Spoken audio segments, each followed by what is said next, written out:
What is up, sports fans? This is Sam Shady Sports once again coming at you. This time with a USFL story.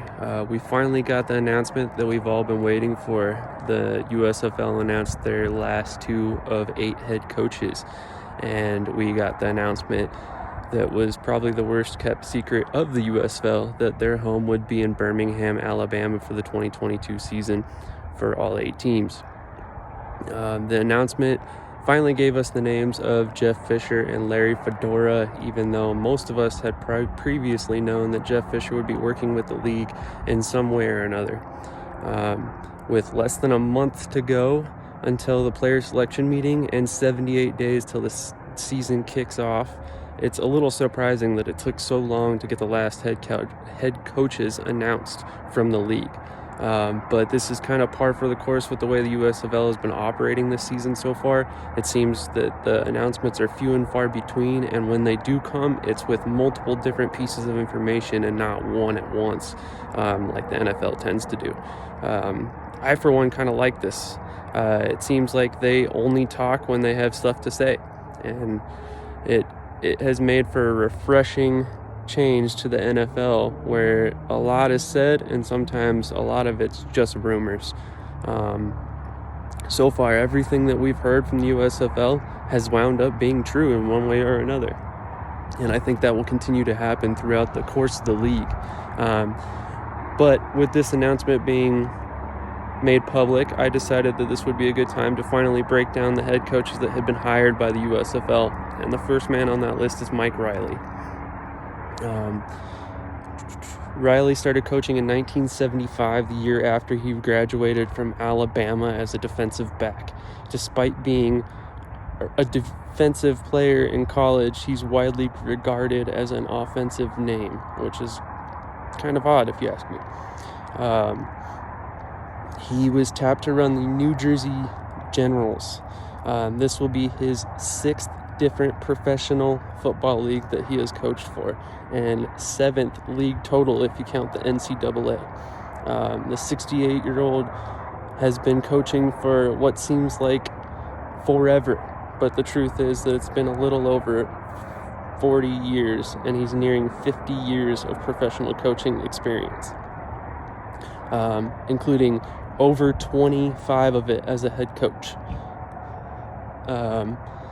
He began his career as a head coach in Winnipeg with the CFL, the Blue Bombers. He managed to amass a 40-32 record, winning 2 Grey Cups and putting up 3 winning seasons in 4 seasons. After his 4th season with the Blue Bombers, he decided to take on a new challenge with the World League of Football and the San Antonio Riders.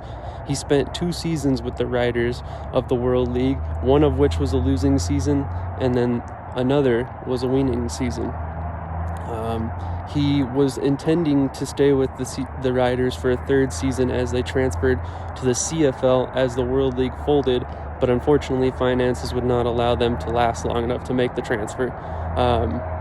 The league folded and the team folded, and Riley was left without a job for the 1992 season. 93 season, following a 7-3 record in 92. After that happened and he sat out the 92 season, he returned to college as a offensive coordinator and quarterback coach with USC, where he spent 4 seasons from 93 to 96, helping them win the Freedom, Cotton, and Rose Bowls in that stretch. In 1997, Riley was again hired as a head coach, his 3rd stint, this time his 1st stint in college, with Oregon State. He lasted 2 seasons with Oregon State before he was offered an NFL head coaching job, showing how highly regarded he was.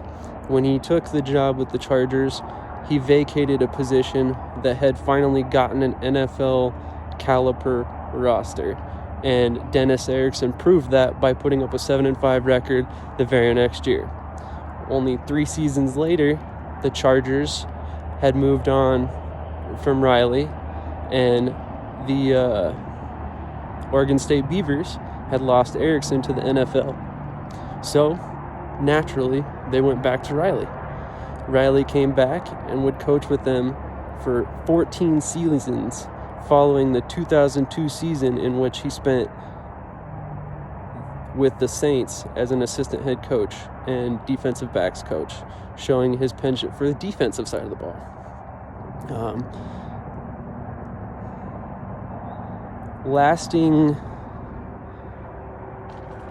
12 seasons, his second stint, not 14. 14 seasons total with the team.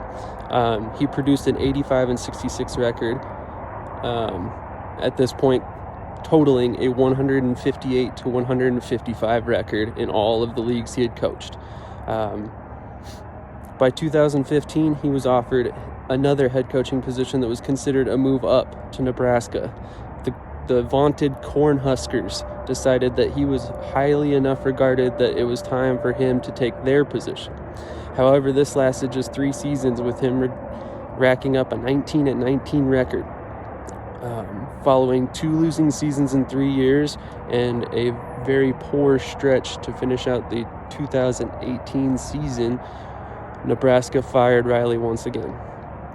Riley found himself back at Oregon State, this time working as an assistant head coach under one of his former players and assistant coaches, Jonathan Smith, but he stayed just 1 season before he was again offered a head coaching position, this time with the San Antonio Commanders of the Lions of American Football, a nod to his previous time with San Antonio in the World League of Football.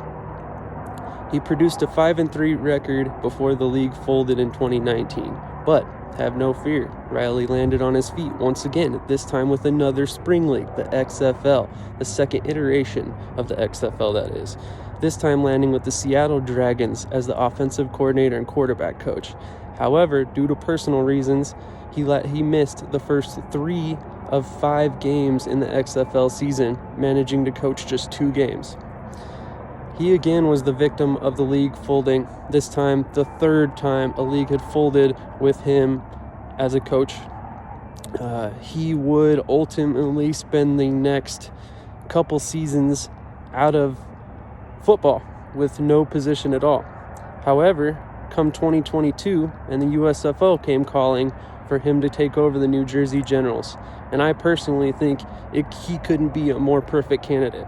After a man like him has coached in the Canadian Football League, the World League of Football, the National Football League, the Alliance of American Football, and the XFL, how else can you find a more experienced coach?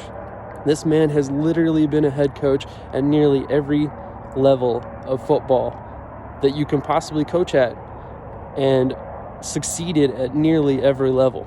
I personally think that he is not only going to garner attention, he's going to turn heads with the way that he coaches offensive philosophy, and on top of that, the way he treats his players. He has always been a very player-popular coach, and I think he will continue that in the USFL. One thing that I also think that he will help with is fan engagement. One of the comments that has already come out of his mouth and been quoted on several occasions is, "I'd rather coach at this level where the players are still hungry," taking a jab at the NFL players who already have the money in the bank and don't need to play to prove themselves. Well, that's all I've got for you today. I will be breaking down the rest of the 7 head coaches periodically throughout the week. I probably will do a daily video, 1 on each coach, and soon enough you'll catch a video of me breaking down Matt Eberflus being hired in Chicago. I appreciate you tuning in. I hope you loved this video, and if you did, drop a like, subscribe, comment, and tell me what you thought. Once again, thank you for watching this video, and I'll see you in the next one.